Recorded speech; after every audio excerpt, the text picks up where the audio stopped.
નમસ્કાર, તમે જોઈ રહ્યા છો TV17 ગુજરાતી। દેવભૂમિ દ્વારકાના જામખડિયામાં GSPLની ગેસ પાઇપલાઇનની કામગીરીનો વિરોધ કરી ન્યાયની માંગ સાથે બેઠેલા ખેડૂતોને આજે આમ આદમી પાર્ટીના પ્રદેશ પ્રમુખ ઈશુદાન ગઢવીએ ખુલ્લો ટેકો જાહેર કર્યો છે।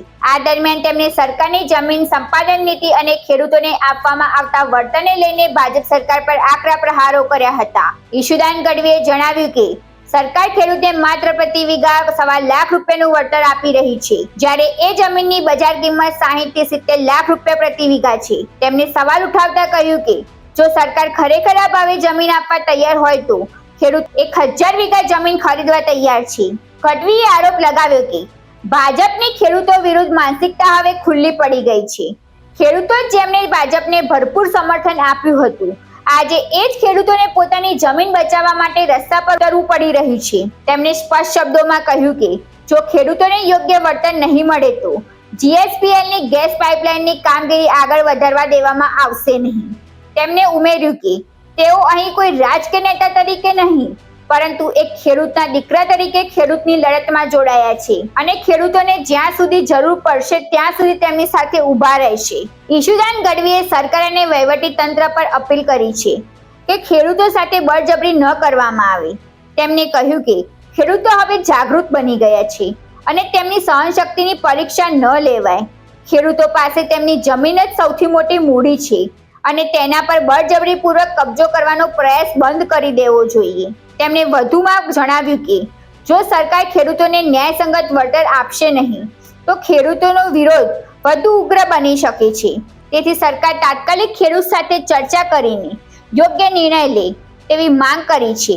હવે જોવાનું એ રહેશે કે સરકાર ખેડૂતોની માંગ પર શું નિર્ણય લેશે અને GSPLની કામગીરીને લઈને આગળ શું વલણ અપનાવશે।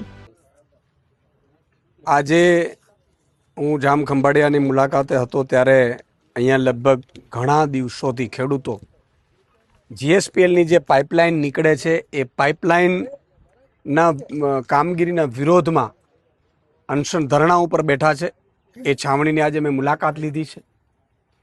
ખેડૂતોને પણ મેં પૂછ્યું, મેં થોડા GR પણ ચેક કર્યા, ત્યારે ખબર પડી કે આ લોકો વીઘે માત્ર એટલે ગુઠે માત્ર 7000 એટલે લગભગ 1.25 લાખની આસપાસ વીઘાનું વળતર આપી રહ્યા છે। ગેસની પાઇપલાઇન માત્ર 3 ફૂટ 1.2 મીટર અંદર લઈ જશે અને એનો ઘેરાવ પણ ખૂબ રાખ્યું છે અને આ લાઈન છેક ઓખા સુધી જઈ રહી છે। ત્યારે લગભગ 32 જેટલા ગામો આવી રહ્યા છે। ભાજપે બળજબરીપૂર્વક અહીંયા ડરાવવાની કોશિશ કરી છે। ગામમાં ઠરાવો નહોતા એ માટે મેં સાંભળ્યું છે કેટલાક સરપંચો ઉપર પણ દબાણ કર્યા છે। અધિકારીઓ કોઈ સાંભળતા નથી। પોલીસ પ્રોટેક્શન વચ્ચે કામગીરી શરૂ કરી હતી।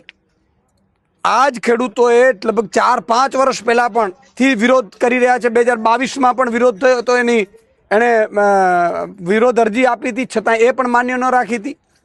ત્યારે મારે ઉર્જા મંત્રીને કહેવાનું છે, ઉર્જા અને પેટ્રોકેમિકલ્સની આ જવાબદારી છે। મારે એમને કહેવાનું છે કે તમે 1.25 લાખ રૂપિયા જ્યાં વીઘો આપતા હોય અહીંયા અમારે ખેડૂતોએ 1000 વીઘા જમીન જોઈએ છે।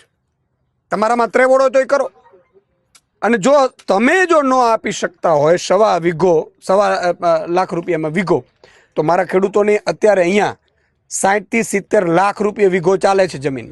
આવી જ અપડેટ્સ માટે જોડાયેલા રહો TV17 ગુજરાતી, તમારી સાથે તમારી માટે।